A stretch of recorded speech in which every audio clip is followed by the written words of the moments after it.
Hello दोस्तों।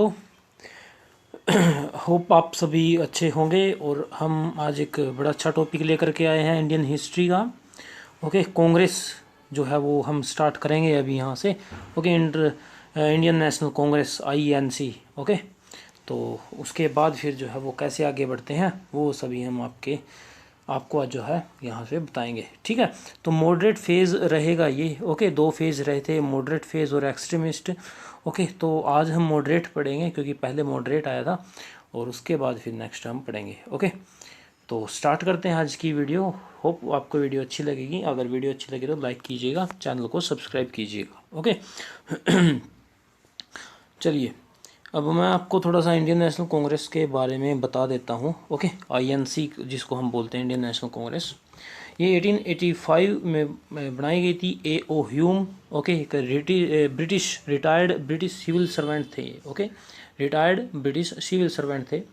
Other founding members include Dadabhai Naoroji and Dinshaw वाचा। Okay, बहुत से और भी व्यक्ति थे जो फाउंडिंग मेंबर्स रहे हैं इंडियन नेशनल कांग्रेस के। ओके, और जो फर्स्ट सेशन था वो कहाँ पे हुआ था जी? इंपॉर्टेंट क्वेश्चन होता है जी। ये था जी आपके बॉम्बे में। Okay, under the presidency of Womesh Chandra Bonnerjee. Okay, और सबसे पहला प्रेसिडेंट कौन बना था जी इसका? WC बनर्जी, जिसको हम बोलते हैं वोमेश चंद्र बनर्जी। और कब था ये? 1885 में। कब हुआ था जी?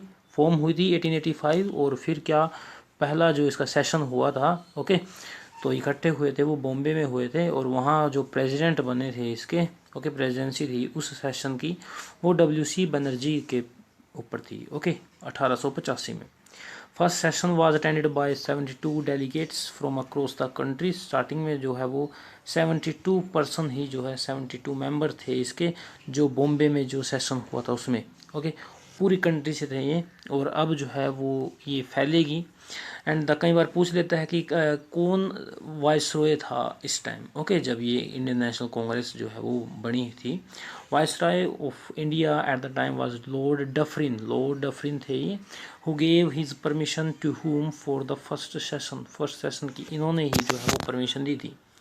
The Congress was formed with the intention of discussing problems faced by the people of the country irrespective of the caste, creed, religion and language. अब ये किसके लिए जो है वो फॉर्म हुई थी? Indian national Congress. इससे पहले बहुत सी जो है वो ऑर्गेनाइजेशन बनी थी। ओके, और अगर मैं आप चाहते हो कि उसकी वीडियो बनाऊँ, वीडियो तो नहीं, चलो मैं उसको ये करूँगा कि जो है वो नेक्स्ट वीडियो जो रहेगी अपनी, मैं उसमें जो है वो जितनी भी दूसरी एसोसिएशन थी, दूसरी चीज़ें जो बनी हुई थी, ओके, ग्रुप्स जो बने थे, मैं उन सभी की जो है वो लिस्ट नेक्स्ट वीडियो में डालूँगा।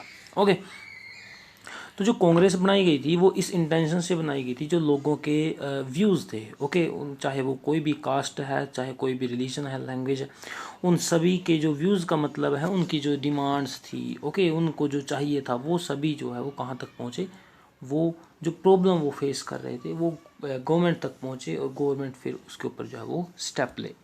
It was basically a movement of the upper and middle class. ये मिडिल और अपर क्लास के जो है वो व्यक्ति थे। Western educated Indians in its modern phase. Okay, western educated Indians थे। ओके, और तभी तो ह्यूम ने जो है इसके सेशन की परमिशन दी थी, क्योंकि ये कहाँ थे? एक तो अपर और मिडिल क्लास थे जिनके ऊपर जो है कंट्रोल था इनका अच्छे से, और ये वेस्टर्न एजुकेटेड इंडियंस थे। ओके, तभी ब्रिटिशर्स ने इस चीज़ की परमिशन दी थी। एंड सेकंड सेशन कई बार पूछ लेता है, तो कलकत्ता में हुआ था जी 1886 में, और थर्ड हुआ था जी 1887 में मद्रास में। तो मैं आपको यहाँ पे बताते चलूँ एक बार दोबारा से। सबसे पहले कहाँ पे हुआ था जी? मुंबई में हुआ था। WC बनर्जी इसके प्रेसिडेंट थे। उसके बाद फिर कहाँ पे होता है जी? कलकत्ता में होता है वो। और उसके बाद फिर तीसरा कहाँ पे होता है? मद्रास में वो होता है। ओके, तो ये 3 सेशन हुए थे जी। कई बार मोस्टली तो मुंबई वाला ही पूछेगा। ओके, फर्स्ट सेशन कब हुआ था और कौन इसके प्रेसिडेंट थे? ओके, बस यही था। तो नेक्स्ट पे अगर हम चलते हैं तो उसमें आ जाता है कि प्रोमिनेंट लीडर कौन कौन थे इसके। ओके, लीडर्स के बारे में आ जाता है कि लीडर्स जो है वो बहुत से लीडर रहे थे। सबसे पहले मैं दादा भाई नौरोजी का नाम लूँगा, और इनको grand old man of India भी बोला जाता है। इनको क्या बोला जाता है जी?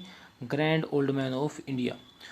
वोमेश चंद्र बनर्जी, ओके, ये फर्स्ट प्रेसिडेंट रहे हैं जी इंडियन नेशनल कांग्रेस के। अब ये भी बताया है वो कहाँ पे हुआ था जी सेशन? बॉम्बे में वो हुआ था, और 72 डेलीगेट्स जो है वो ऑल ओवर इंडिया में जो है आए थे।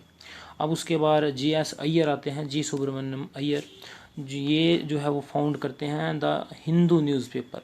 ओके, और ब्रिटिश का जो राजकाज था उसको बड़े अच्छे से जो है ये क्रिटिसाइज करते हैं। गोपाल कृष्ण गोखले, इनको जो है महात्मा गांधी का पॉलिटिकल गुरु जो है वो माना जाता था, गोपाल कृष्ण गोखले। सुरेंद्रनाथ बनर्जी, इनको आल्सो कॉल्ड जो है राष्ट्रगुरु भी बोला जाता है सुरेंद्रनाथ बनर्जी को। याद रखना है, राष्ट्रगुरु किसको बोला जाता है जी, सुरेंद्रनाथ बनर्जी को। और भी दूसरे बहुत से लीडर थे। ओके, जैसे इसमें आप देख सकते हो बिहारी घोष था, RC दत्त था, MG रानाडे, और भी बहुत सारे जो है, मदन मोहन मालवीय, और भी बहुत सारे जो है वो लीडर इसमें रहे हैं। अब हम बात कर सकते हैं उनके एम की, ओके, उनके डिमांड की। जो मॉडरेट थे उनके डिमांड की जो है वो हम बात करेंगे यहाँ पे, उनका एम क्या था। Education of the masses and organising public opinion make people aware of their right. Okay, सबसे पहले यही था कि ज़्यादा से ज़्यादा लोगों को एजुकेशन मिले। ओके, पब्लिक ओपिनियन जो है फिर वहाँ से आएगा, और उसके बाद क्या था, वो एजुकेशन के साथ जो है वो लोगों को अपने उनके जो राइट थे उनके बारे में जो है वो बताना चाहते थे कि आपके ये राइट हैं, अगर आपके साथ ये गलत होता है तो वहाँ पे आप आवाज़ उठाइए। Indian representation in the executive council and in the Indian council in London. Okay, और इंडियन चाहते थे कि इंडियन भी उसमें हिस्सा ले, इंडियन काउंसिल, एग्जीक्यूटिव काउंसिल में, और जो एक इंग्लैंड में बनती थी इंडियन काउंसिल, ओके, वहाँ भी जो है वो इंडियन ही उसमें रिप्रेजेंटेशन दें। रिप्रेजेंटेशन का मतलब है वहाँ वो ऐड हों।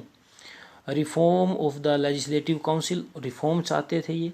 Separation of the executive from judiciary, executive से और जुडिशरी को अलग अलग चाहते थे, कार्यपालिका अलग हो और उसके बाद न्यायपालिका अलग हो। डिक्री, एक आप ये बता देते हैं कि land revenue tax, okay, land revenue tax को जो है ये बहुत ज़्यादा जो है वो चाहते थे कि इसके ऊपर ज़रूर एक काम हो। ओके, जो पीजेंट्स थे, हमारे ज़िम्मेदार थे, या फिर मैं बोलूँगा किसान थे, उनकी कंडीशन बहुत खतरनाक ही बोलूँगा मैं उसको कि खतरनाक थी, तो उसको थोड़ा ठीक करने के लिए ये लैंड रिवेन्यू टैक्स जो था वो कम चाहते थे। And after 1892 raise the slogan no taxation without representation, और 1892 के बाद तो एक स्लोगन आता है नो टैक्सेशन विदाउट रिप्रेजेंटेशन। आप देख सकते हो, पढ़ा भी होगा आपने, सभी ने जानते भी हैं कि कितनी बुरी हालत थी। उसमें से ये पॉइंट है मॉडरेट के, जो चाहते थे कि लोगों को उनके राइट्स के बारे में पता चले, एजुकेशन मिले, ओके, वो खड़े हों। ओके, बहुत से रिफॉर्म जो है वो मॉडरेट जो है वो चाहते थे। और भी दूसरे भी हैं कि रिड्यूसिंग स्पेंडिंग ऑन आर्मी, ये क्या कर रहे थे ब्रिटिशर्स जो है वो हमारे इंडिया का जो है वो यूज़ करते थे आर्मी, और लड़ाई कर रहे थे, कभी बांग्लादेश के साथ, बांग्लादेश तो चलो अपने में ही था, कभी म्यांमार के साथ और कभी दूसरे देशों के साथ, और हम जो खर्चा था वो कौन दे रहा था, वो इंडियंस दे रहे थे। Abolition salt tax and duty on sugar, ये भी जो है वो ख़त्म होना चाहते थे कि साल्ट के ऊपर, शुगर के ऊपर जो ड्यूटी है उसको ख़त्म किया जाए। Holding the ICS exam in India along with England to allow more Indians the opportunity to take part in the administration. अब जो ICS का एग्ज़ाम बाहर होता था, इंग्लैंड में होता था, चाहते थे कि इंडिया में भी हो, और ताकि ज़्यादा से ज़्यादा लोग उसमें हिस्सा ले सके, बट इंग्लैंड तो नहीं चाहेगा ना ऐसा। Freedom of speech and expression, इनको जो है वो बोलने का, एक्सप्रेस करने का अधिकार होना चाहिए। फॉर्म एसोसिएशन, मतलब कि अपने फॉर्म्स जो है वो संगठन बना सकते हैं। Development of modern capitalised industry in India, capitalist industries in India, मतलब मॉडर्न जो इंडस्ट्री हैं वो इंडिया में आए, रोज़गार वहाँ पे लोगों को मिले। End of economic drain of India by the British, जो इंडिया का जो पैसा था जो ब्रिटिश अपने देश में ले जा रहे थे, वहाँ पे लगा रहे थे, वो उसको रोका जाए। Okay, repealing the arms act of 1878, increasing spending on education of Indian की एजुकेशन के ऊपर भी जो है कुछ स्पेंड हो, इसका जो है वो डिमांड थी। अब जो डिमांड तो थी, बट ये डिमांड ये किस तरीके से करते थे, मेथड मैं आपको बताऊंगा। ओके, अब आप यहीं से देखोगे, सबसे पहले हमने देखा इंडियन नेशनल कांग्रेस। ओके, उसके बाद फिर कौन आते हैं जी, मॉडरेट आते हैं। उसके बाद मैंने आपको क्या बताया, मॉडरेट के बारे में बताया कि मॉडरेट क्या सोचते थे, क्या चाहते थे। ओके, उनका जो है ओपिनियन मैंने आपको बता दिया। अब ओपिनियन के बाद उन्होंने क्या स्टेप उठाए हैं वो मैं आपको कवर करने वाला हूँ। ओके, तो आपका बड़े अच्छे से ये टॉपिक क्लियर जो है वो हो जाने वाला है। And they believe in peaceful and constitutional method to demand and fulfil those demands. वो यही के कानून का ही सब कुछ चाहते थे कि पीसफुल तरीके से, कॉन्स्टिट्यूशनली तरीके से सब कुछ हो। Used petition, meeting, resolution, pamphlet, memorandum and delegation to voice their demands. Okay, ये सभी काम जो है वो किए जाते थे। And their method has been called 3P। उनका मेथड क्या बोला जाता था जी? 3P। 3P का मतलब है Prayag, petition and protest. 3P का क्या मतलब है जी? Prayer, petition and protest. Had completed within the British judicial system. और जो है ये पूरा का पूरा जो विश्वास था अपना वो जुडिशल सिस्टम पे रखते थे कि जैसा वो बोलेंगे वैसा ही हम करने वाले हैं। Confined to the educated classes only, did not try to employ the masses. Okay, educated class जो है वो लगें, इसके ऊपर जो है इनका फोकस था। They aimed only at getting political right and self government under the British dominion. अब ये भी चाहते थे कि इनको पॉलिटिकल राइट हो, ओके, और सेल्फ गवर्नमेंट इनकी बने ब्रिटिश, बट जो डोमिनियन रहेगा, जो राजा रहेगा वो ब्रिटिश रहेगा, ऐसा ही चाहते थे। ओके, तो ये चाहते थे कि ब्रिटिश हमको छोड़ कर ना जाए, यहीं रह कर के हमारी सेवा करे। सेवा मीन्स हमको जो ज़रूरत है उसको फुलफ़िल करो। ओके, तो इस तरीके की जो है वो मेथड से इनके, ऐसी इनकी ओपिनियन रही थी। अब फिर सक्सेस हुए क्या? ओके, मॉडरेट के बारे में आपको बताता हूँ। इंडियन काउंसिल एक्ट आता है जी 1892 में। फर्स्ट अचीवमेंट था ये इंडियन नेशनल कांग्रेस का 1892 में। उसके बाद आता था act increase the size of the legislative council and also increase the proportion of non official in that. अब इसके बाद जो है इंडियन काउंसिल एक्ट के बाद यहाँ की जो लेजिस्लेटिव काउंसिल थी उसको भी बढ़ाया गया और उसमें इंडियन को भी जो है फिर आगे मौका दिया गया। They are able to show the shade of nationalism in people. उन्होंने काम क्या किया था कि लोगों के बीच में नेशनलिज्म की जो एक भावना है वो पैदा की थी। कैसे की थी? एजुकेशन अब बता के, एजुकेशन लो आप, उनके जो प्रथाएं चल रही थी गलत उनके बारे में बताया। उसके बाद फिर राष्ट्रवाद की भावना जो है वो पैदा की गई। They popularized ideas like democracy, liberty and equality. They exposed many draining। तो मॉडरेट ने क्या काम किया? इन्होंने काम किया है लोगों के बीच में एक आइडिया डेवलप करने की। मतलब आइडिया किस चीज़ का? कि डेमोक्रेसी हमको मिलनी चाहिए, लिबर्टी हमको मिलनी चाहिए, इक्वालिटी सभी में जो है वो होनी चाहिए। तो ये एक जो आइडिया था वो सभी में पॉपुलराइज जो है इन्होंने किया है। उसके बाद इन्होंने जो इकोनॉमिक पॉलिसी थी, ड्रेनिंग इकोनॉमी पॉलिसी थी ब्रिटिशर्स की, वो सभी के सामने ये लेकर के आए हैं कि हमारा पैसा हमारे देश में नहीं बल्कि अपने देश में, अपने देश के डेवलपमेंट में जो है वहाँ पे लगा रहे हैं। ओके, तो इस तरीके की जो भी पॉलिसीज़ थी, जो भी काम थे, वो सभी के सभी जो है वो सभी के सामने आ चुके थे। ओके, अब ये था कि अब सिर्फ इनको क्या है, इनके खिलाफ आवाज़ उठानी थी।